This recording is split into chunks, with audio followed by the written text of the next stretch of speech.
Hello दोस्तों, स्वागत है आप सभी का आपके अपने यूट्यूब चैनल जीके ट्रैक पर। दोस्तों आज इस वीडियो में हम पॉलिटी के टॉप 50 एमसीक्यूज देखने वाले हैं जो मोस्ट इंपॉर्टेंट है आपके अपकमिंग एग्जाम्स के लिए। तो प्लीज़ वीडियो को एंड तक ज़रूर देखिएगा। वीडियो पसंद आए तो लाइक एंड शेयर ज़रूर कर लीजिए। अगर अभी तक आपने चैनल को सब्सक्राइब नहीं किया है तो प्लीज़ चैनल को सब्सक्राइब करके बेल आइकन ज़रूर प्रेस कर लीजिएगा। चलिए स्टार्ट करते हैं। फर्स्ट क्वेश्चन देखिए, निम्नलिखित में से कौन सी भाषा भारतीय संविधान की 8वीं अनुसूची में शामिल है? तो देखिए इनमें से कौन सी भाषा है, तो यहाँ पर डी ऑप्शन करेक्ट हो जाएगा, सिंधी और कश्मीरी। देखिए बाकी ऑप्शन देखें तो सिंधी और अंग्रेजी, यहाँ पे अंग्रेजी जो है ये शामिल नहीं है। फिर एक और बार अंग्रेजी आ गया है, अंग्रेजी और कश्मीरी। और थर्ड ऑप्शन में देखिए भोजपुरी दिया है तो ये भी शामिल नहीं है, तो इसलिए बाकी तीन ऑप्शन गलत हो जाते हैं और डी ऑप्शन करेक्ट है, सिंधी और कश्मीरी। देखिए 8वीं अनुसूची में 22 भाषाएं शामिल हैं। जो कौन कौन सी भाषाएं हैं, तो असमिया, बंगाली, बोडो, डोगरी, गुजराती, हिंदी, कन्नड़, कश्मीरी, कोंकणी, मैथिली, मलयालम, मणिपुरी, मराठी, नेपाली, उड़िया, पंजाबी, संस्कृत, संथाली, सिंधी, तमिल, तेलुगु, उर्दू। ये जो 22 भाषाएं हैं ये शामिल है 8वीं अनुसूची में। और देखिए जो 22 भाषाएं ये याद होनी चाहिए तभी हम करेक्ट ऑप्शन दे पाएंगे हमारे क्वेश्चन का। देखिए इनमें से जो 14 भाषाएं थी वो शुरू में संविधान में शामिल की गई थी और बाकी जो आगे की 8 भाषाएं हैं इन्हें संविधान संशोधन के द्वारा जोड़ा गया है। राज्य के नीति निर्देशक सिद्धांतों का डैश अंतर्राष्ट्रीय शांति और सुरक्षा को बढ़ावा देने से संबंधित है। तो देखिए कौन सा अनुच्छेद हो जाएगा यहाँ पर, तो करेक्ट ऑप्शन सी है अनुच्छेद 51 यानी कि आर्टिकल 51। यह अंतर्राष्ट्रीय शांति और सुरक्षा को बढ़ावा देने से संबंधित है। देखिए आर्टिकल 51 कहता है अंतर्राष्ट्रीय शांति और सुरक्षा को बढ़ावा देना, राष्ट्रों के बीच न्यायपूर्ण और सम्मानजनक संबंध बनाए रखना। तो आर्टिकल 51 बहुत बार पूछा भी गया है तो आपको याद रखना है।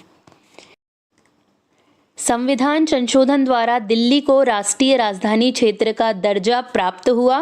तो देखिए करेक्ट ऑप्शन यहाँ पर इसका बी हो जाएगा। 69वां संविधान संशोधन से दिल्ली को राष्ट्रीय राजधानी क्षेत्र का दर्जा प्राप्त हुआ था।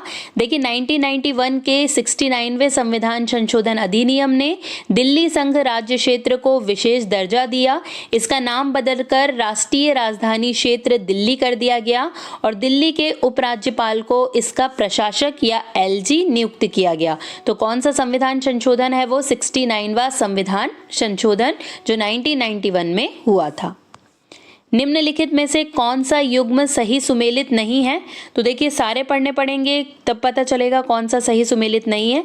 तो 243R नगर निगमों की संरचना का उल्लेख, 243ZC जिला योजना समिति की संरचना, 243S वार्ड समितियों का गठन और संरचना। तो देखिए यहाँ पे हम देखें तो ये भी करेक्ट है, ये भी करेक्ट है, पर जो ये वाला पॉइंट है जिला योजना समिति की संरचना ये यहाँ पर गलत है, तो इसीलिए हमारा बी ऑप्शन एकदम करेक्ट हो जाएगा। देखिए संविधान के अनुच्छेद 243ZD में इसका प्रावधान किया गया है। मतलब कि जो हम यहाँ पर पढ़ रहे हैं ZC, तो ZC नहीं होगा, यहाँ पर ZD होगा, जिसमें जिला योजना समिति की संरचना के बारे में बताया गया है। तो बी ऑप्शन यहाँ पर एकदम करेक्ट है। नगर निगम के लिए कितनी बार चुनाव होते हैं? तो देखिए करेक्ट ऑप्शन यहाँ पर सी हो जाएगा। हर 5 साल में नगर निगम के लिए चुनाव आयोजित किए जाते हैं। देखिए भारत में नगर निगम स्थानीय सरकारी निकाय है जो 10 लाख से अधिक आबादी वाले शहरी क्षेत्रों का प्रशासन करते हैं। नगर निगमों के चुनाव हर 5 साल में प्रतिनिधियों को चुनने के लिए आयोजित किए जाते हैं जो इन सेवाओं का प्रबंधन करते हैं और शहरी क्षेत्रों का विकास सुनिश्चित करते हैं। तो कब होते हैं नगर निगम के चुनाव? हर 5 साल में होते हैं। अनुच्छेद 32 भारतीय संविधान के किस भाग से संबंधित है? मोस्ट इंपॉर्टेंट क्वेश्चन है। देखिए अनुच्छेद 32 के बारे में पूछा जाता है, तो करेक्ट ऑप्शन यहाँ पर सी हो जाएगा, भाग 3। देखिए भाग 3 किससे संबंधित है, तो मौलिक अधिकार दिए गए हैं उसमें, तो अनुच्छेद 32 फंडामेंटल राइट सी है। देखिए भारतीय संविधान का अनुच्छेद 32 व्यक्तियों को न्याय पाने के लिए सर्वोच्च न्यायालय जाने का अधिकार देता है। अनुच्छेद 32 मौलिक अधिकारों के प्रवर्तन के लिए है। देखिए संविधान के अनुच्छेद 32 के तहत 5 प्रकार के रिट का प्रावधान है। कौन कौन सी रिट है ये? तो देखिए, पहली है बंदी प्रत्यक्षीकरण, फिर है अधिकार प्रेक्षा, एक है परमादेश और फिर उत्प्रेषण और प्रतिषेध। ये 5 प्रकार की रिट है जो हमें अनुच्छेद 32 के तहत मिलती है। तो ये मोस्ट इंपॉर्टेंट है अनुच्छेद 32, इसे जरूर से याद रखना है। पंचायत अनुसूचित क्षेत्रों तक विस्तार अधिनियम 1996, जिसे पैसा एक्ट के नाम से हम जानते हैं, किस समिति की सिफारिश पर आधारित है? तो देखिए, इनमें से कौन सी समिति है वो? तो करेक्ट ऑप्शन सी हो जाएगा, भूरिया समिति की सिफारिश पर आधारित है। देखिए, 1995 में भूरिया समिति की सिफारिश के आधार पर संसद ने 1996 में अनुसूचित क्षेत्रों में पंचायत विस्तार या पैसा अधिनियम पारित किया था।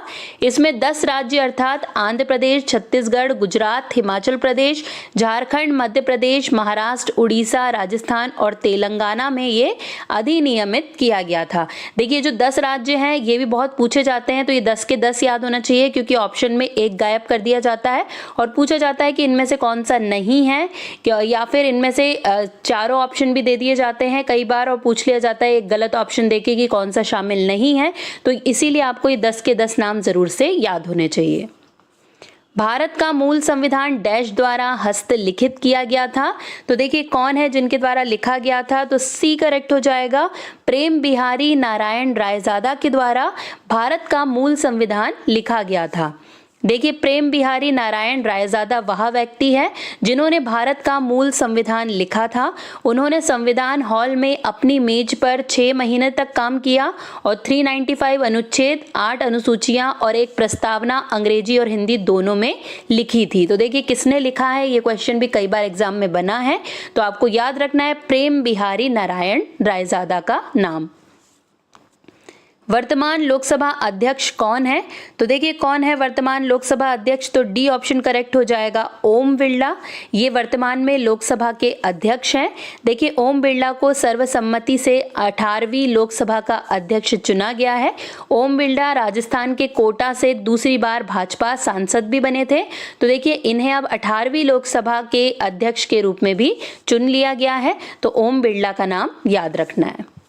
एक विधेयक अधिनियम तब बन जाता है जब, तो देखिए करेक्ट ऑप्शन यहाँ पर सी हो जाएगा, इसे दूसरे सदन द्वारा सुझाए गए संशोधनों के बाद मूल सदन द्वारा पारित किया जाता है और राष्ट्रपति उस पर अपनी सहमति दे देता है, तो एक विधेयक अधिनियम बन जाता है।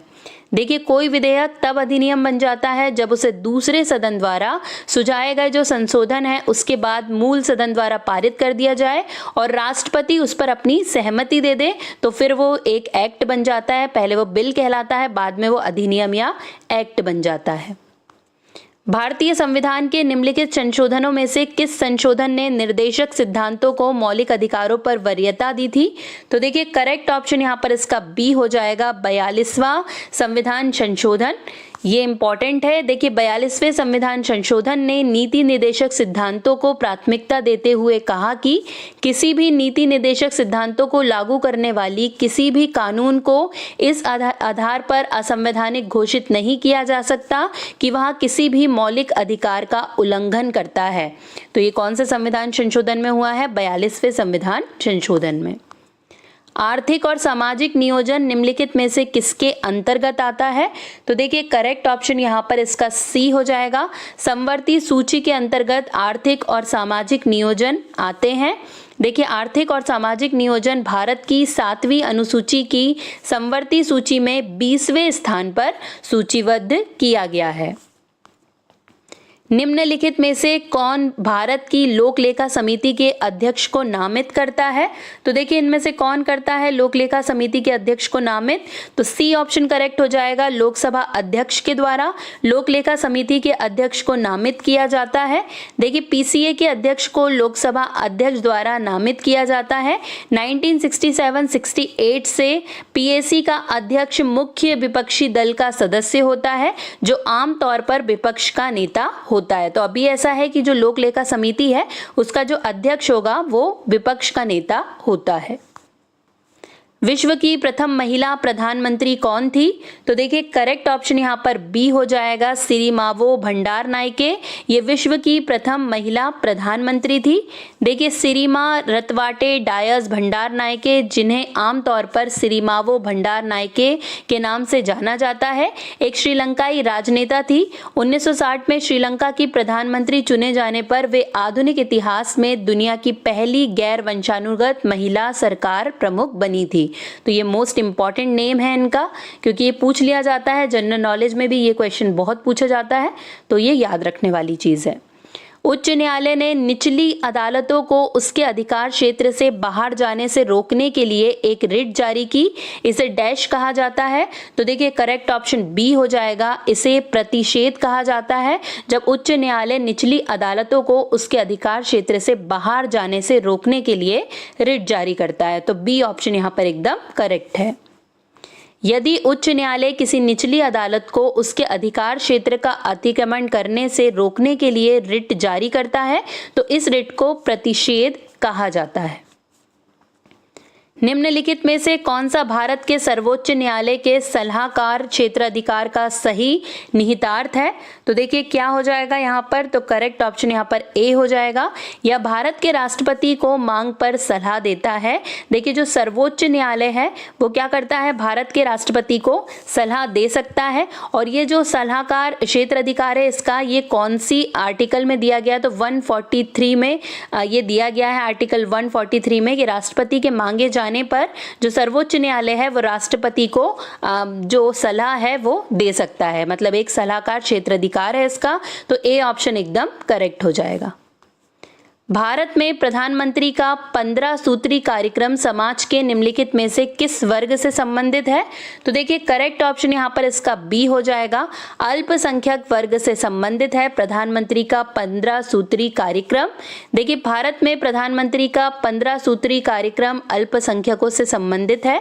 इस कार्यक्रम का उद्देश्य यह सुनिश्चित करना है कि वंचितों के लिए विभिन्न सरकारी योजनाओं का लाभ अल्पसंख्यक समुदाय के वंचित वर्गों तक पहुंचे। इसीलिए ये जो 15 सूत्री कार्यक्रम है ये चलाया गया है।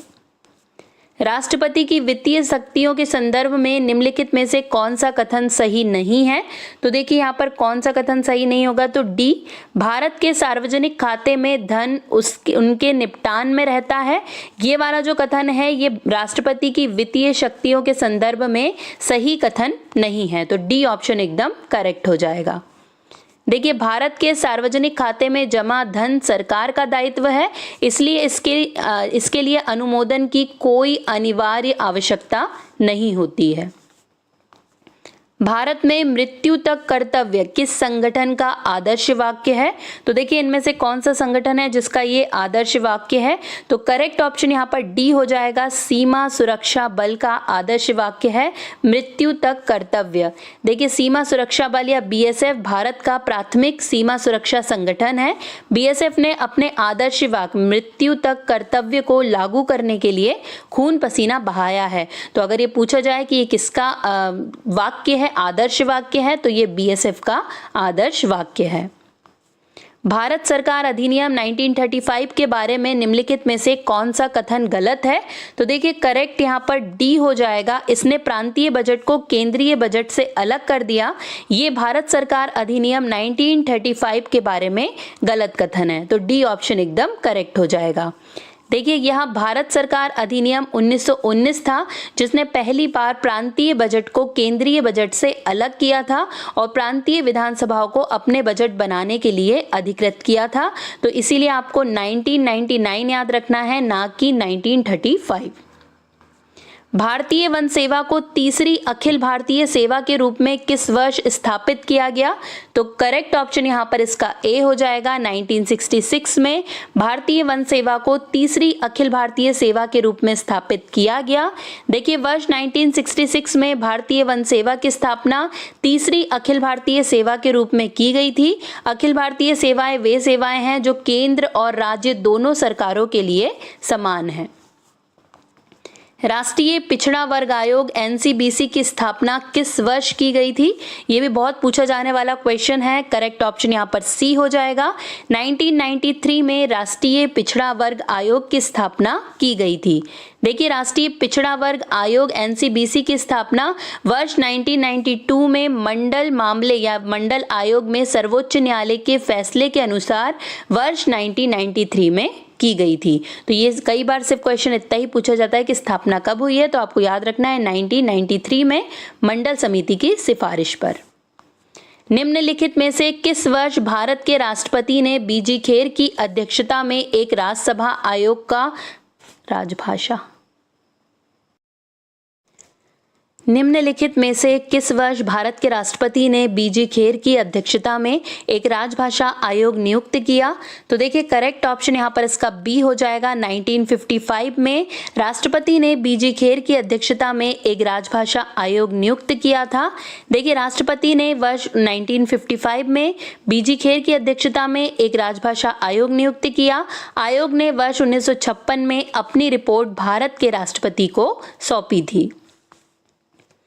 भाषाई अल्पसंख्यकों के लिए संवैधानिक सुरक्षा उपायों से संबंधित सभी मामलों की जांच करने के लिए भाषाई अल्पसंख्यकों के लिए विशेष अधिकारी की नियुक्ति कौन करता है?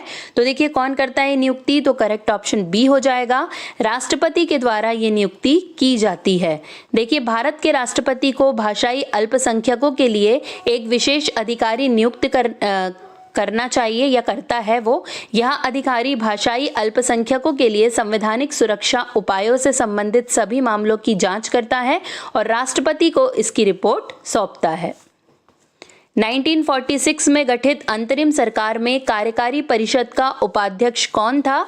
तो देखिए, करेक्ट ऑप्शन यहाँ पर इसका सी हो जाएगा, पंडित जवाहरलाल नेहरू। 1946 में गठित अंतरिम सरकार में कार्यकारी परिषद के उपाध्यक्ष थे। देखिए, 1946 में गठित अंतरिम सरकार में जवाहरलाल नेहरू कार्यकारी परिषद के उपाध्यक्ष रहे हैं। किसी व्यक्ति के सार्वजनिक पद पर दावे की वैधता की जांच करने के लिए न्यायालय द्वारा कौन सी रिट जारी की जाती है? तो देखिए, करेक्ट ऑप्शन यहाँ पर इसका ए हो जाएगा, अधिकार प्रक्षा या को वारंटो जारी किया जाता है। देखिए, को वारंटो रिट का अर्थ है किसी अधिकार या वारंट द्वारा। यह न्यायालय द्वारा किसी व्यक्ति के सार्वजनिक पद के दावे की वैधता की जांच करने के लिए जारी की जाती है। निम्नलिखित में से कौन सा शब्द मूल संविधान में नहीं था? तो देखिए, करेक्ट ऑप्शन यहाँ पर डी हो जाएगा, धर्मनिरपेक्ष शब्द। ये मूल संविधान में नहीं था। देखिए, भारत के मूल संविधान में धर्मनिरपेक्ष शब्द शामिल नहीं था। इसे बाद में 1976 के 42वें संविधान संशोधन द्वारा जोड़ा गया है। 42वें संशोधन को संविधान अधिनियम 1976 के नाम से भी जाना जाता है, जो भारतीय संविधान के सबसे व्यापक संशोधनों में से एक था। राष्ट्रपति द्वारा राज्यसभा में कितने सदस्य मनोनीत किए जाते हैं? तो देखिए, करेक्ट ऑप्शन यहाँ पर इसका डी हो जाएगा, 12 सदस्यों को राज्यसभा में मनोनीत किया जाता है राष्ट्रपति के द्वारा।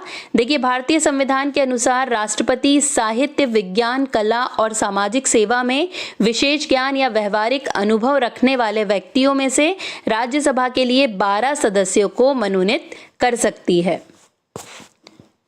किसी राजनीतिक दल को राष्ट्रीय दल के रूप में मान्यता देने के लिए निम्नलिखित में से कौन सा मानदंड है? तो देखिए, करेक्ट ऑप्शन यहाँ पर डी हो जाएगा, यदि इसे 4 या अधिक राज्यों में एक राजनीतिक दल के रूप में मान्यता प्राप्त है तो उसे राष्ट्रीय दल के रूप में मान्यता मिल सकती है। किसी पंजीकृत पार्टी को राष्ट्रीय पार्टी के रूप में तभी मान्यता दी जाती है जब वह निम्नलिखित 3 शर्तों में से किसी एक को पूरा करती हो। मतलब लोकसभा या विधानसभा के आम चुनाव में पार्टी को किसी भी 4 या अधिक राज्यों में 6% वोट मिले और इसके अतिरिक्त वह 4 लोकसभा सीटें जीती हो। अगर ये सारी चीजें वो कर लेती है तो उसे राष्ट्रीय पार्टी के रूप में मान्यता दी जा सकती है। भारत के प्रधानमंत्री के बारे में निम्नलिखित में से कौन सा कथन सही है? तो देखिए करेक्ट ऑप्शन यहाँ पर डी हो जाएगा। प्रधानमंत्री मंत्रिपरिषद का वास्तविक प्रमुख होता है। ये भारत के प्रधानमंत्री के बारे में सत्य कथन है। देखिए संविधान के अनुच्छेद 74(1) के अनुसार राष्ट्रपति की सहायता और सलाह के लिए प्रधानमंत्री की अध्यक्षता में एक मंत्रिपरिषद होगी जो राष्ट्रपति को अपने कार्यों के निष्पादन में ऐसी सलाह के अनुसार कार्य करेगा। इस प्रकार वास्तविक शक्ति प्रधानमंत्री के पास निहित है। धन विधेयक के संबंध में राज्यसभा द्वारा निम्नलिखित में से कौन सी कार्रवाई की जा सकती है? तो देखिए करेक्ट ऑप्शन यहाँ पर सी हो जाएगा। यह सिफारिशें करने के लिए विधेयक को 14 दिनों तक रोक सकता है। ये धन विधेयक जब राज्यसभा में जाता है तो राज्यसभा के पास बस इतनी शक्ति है इसकी। देखिए राज्यसभा धन विधेयक में संशोधन नहीं कर सकती, लेकिन संशोधन की सिफारिश कर सकती है। धन विधेयक को 14 दिनों के भीतर लोकसभा को वापस करना होगा, अन्यथा विधेयक को दोनों सदनों से उसी रूप में पारित माना जाएगा जिस रूप में इसे मूल रूप से लोकसभा द्वारा पारित किया गया था। भारत के संविधान ने भारतीय संघ की योजना निम्नलिखित में से किस देश से उधार ली है? तो देखिए करेक्ट ऑप्शन यहाँ पर इसका बी हो जाएगा। कनाडा से उधार ली है भारतीय संघ की योजना है। देखिए भारत का संविधान भारतीय सरकार के लिए एक संघीय ढांचा स्थापित करता है, इसे राज्यों का संघ घोषित करता है। भारतीय संविधान का भाग 11 केंद्र सरकार और भारत के राज्यों के बीच विधायी, प्रशासनिक और कार्यकारी शक्तियों के वितरण को निर्दिष्ट करता है। मजबूत केंद्र के साथ संघीय प्रणाली को भारतीय संविधान ने कनाडा से उधार लिया है। निम्नलिखित में से कौन कभी भी लोकसभा अध्यक्ष नहीं रहे? तो देखिए इनमें से कौन है वो, तो करेक्ट ऑप्शन ए हो जाएगा, के सुंदरम। ये कभी भी लोकसभा अध्यक्ष नहीं रहे, जबकि जीएस ढिल्लो, बलिराम भगत, हुकुम सिंह ये सभी लोकसभा अध्यक्ष रहे हैं। तो देखिए के सुंदरम एक भारतीय सिविल सेवक थे जिन्होंने स्वतंत्र भारत के पहले कानून सचिव और भारत के दूसरे मुख्य चुनाव आयुक्त का रिकॉर्ड बनाया है, मतलब वो रहे हैं। उन्होंने 1968 से 71 की अवधि के लिए भारत के 5वें विधि आयोग की अध्यक्षता भी की है, पर वो कभी भी लोकसभा अध्यक्ष नहीं रहे हैं। भारतीय संविधान का कौन सा भाग पंचायतों से संबंधित है? तो देखिए करेक्ट ऑप्शन यहाँ पर इसका हो जाएगा ए, भाग 9 जो है ये पंचायतों से संबंधित भाग है। देखिए भारतीय संविधान का भाग 9 पंचायतों से संबंधित है। इसे 1992 के 73वें संविधान अधिनियम द्वारा भारतीय संविधान में शामिल किया गया था। इसमें अनुच्छेद 243 से 243(ओ) तक शामिल किए गए हैं। नागरिकता संशोधन अधिनियम 2019 के तहत किस देश के अवैध प्रवासी नागरिकता के लिए पात्र नहीं है? तो देखिए कौन से देश के, तो यहाँ पर इसका करेक्ट ऑप्शन ए हो जाएगा। जो म्यांमार है इसके अवैध प्रवासी नागरिकता के लिए पात्र नहीं है। देखिए नए नागरिकता संशोधन अधिनियम 2019 के तहत अफगानिस्तान, बांग्लादेश और पाकिस्तान से आए अवैध प्रवासी हिंदू, सिख, बौद्ध, पारसी और ईसाई नागरिकता के पात्र हैं। निम्नलिखित में से किस संवैधानिक संशोधन में शिक्षा का अधिकार प्रदान किया गया? निम्नलिखित में से किस संवैधानिक संशोधन में शिक्षा का अधिकार प्रदान किया गया? तो देखिए करेक्ट ऑप्शन यहाँ पर इसका डी हो जाएगा। 86वें संविधान संशोधन से शिक्षा का अधिकार प्रदान किया गया। देखिए 2002 में भारतीय संविधान में 86वां संशोधन द्वारा शिक्षा के अधिकार को संविधान के भाग 3 में मौलिक अधिकार के रूप में शामिल किया गया। संशोधन द्वारा अनुच्छेद 21(a) जोड़ा गया, जिसने शिक्षा के अधिकार को 6 से 14 वर्ष के बच्चों के लिए मौलिक अधिकार बना दिया था। डायआर्की शब्द का सही अर्थ क्या है? तो देखिए करेक्ट ऑप्शन सी हो जाएगा। कुछ विषय प्रांतीय मंत्रालयों को हस्तांतरित कर दिए गए और बाकी कार्यकारी परिषद द्वारा बनाए गए, यही मतलब है डायआर्की का। देखिए डायआर्की जिसे हम द्वैत शासन के रूप में भी जानते हैं, भारत सरकार अधिनियम 1919 द्वारा शुरू की गई दोहरी सरकार की प्रणाली है। इसे भारत के ब्रिटिश प्रशासन की कार्यकारी शाखा में लोकतांत्रिक सिद्धांत की पहली शुरुआत को चिन्हित किया था। सर लियोनस कार्टियस को भारत में द्वैत शासन के जनक के रूप में जाना जाता है। अधिकतम कितनी अवधि के दौरान संसद की बैठक नहीं हो सकती? तो देखिए करेक्ट ऑप्शन यहाँ पर ए हो जाएगा, 6 महीने। दो संसदीय सत्रों के बीच अधिकतम अंतराल 6 महीने से अधिक नहीं होना चाहिए। संसद के 2 सत्रों के बीच न्यूनतम अंतराल 90 दिन का होता है। राज्यसभा कितने वर्षों के बाद भंग हो जाती है? तो देखिए करेक्ट ऑप्शन यहाँ पर इसका डी हो जाएगा। यहाँ कभी भी भंग नहीं होती है। देखिए जो राज्यसभा है वो एक स्थायी निकाय है। इसके सदस्यों का चुनाव अप्रत्यक्ष रूप से होता है। इसके 1/3 सदस्य हर 2 साल में सेवानिवृत्त होते हैं, लेकिन सदन को अपने आप में भंग नहीं किया जा सकता क्योंकि ये एक स्थायी निकाय है। भारत को संघीय राज्य क्यों माना जाता है? तो देखिए करेक्ट ऑप्शन क्या हो जाएगा? तो सी ऑप्शन करेक्ट है। केंद्र और राज्यों के बीच सत्ता का बंटवारा करने के कारण भारत को संघीय राज्य माना जाता है। देखिए भारत एक संघीय देश है, लेकिन संविधान में एक बार भी संघ शब्द का उल्लेख नहीं किया गया है। इसके बजाय ये कहा गया है कि भारत एक राज्यों का संघ है। भारत में चुनाव की तारीखों और कार्यक्रमों की अधिसूचना कौन जारी करता है? तो देखिए इनमें से कौन जारी करता है? तो डी ऑप्शन करेक्ट हो जाएगा। चुनाव आयोग के द्वारा चुनाव की तारीख और कार्यक्रम की अधिसूचना जारी की जाती है। भारत का निर्वाचन आयोग चुनाव की तारीख और कार्यक्रम को अधिसूचित करने का कार्य करता है और यह नामांकन पत्रों की जांच भी करता है। निम्नलिखित में से किसने चुनाव में धन शक्ति के प्रभाव को रोकने के लिए एक मजबूत चुनाव व मौद्रिक प्रणाली तंत्र शुरू किया? तो करेक्ट ऑप्शन यहाँ पर इसका ए हो जाएगा। चुनाव आयोग के द्वारा ये व मौद्रिक प्रणाली तंत्र स्टार्ट किया गया था।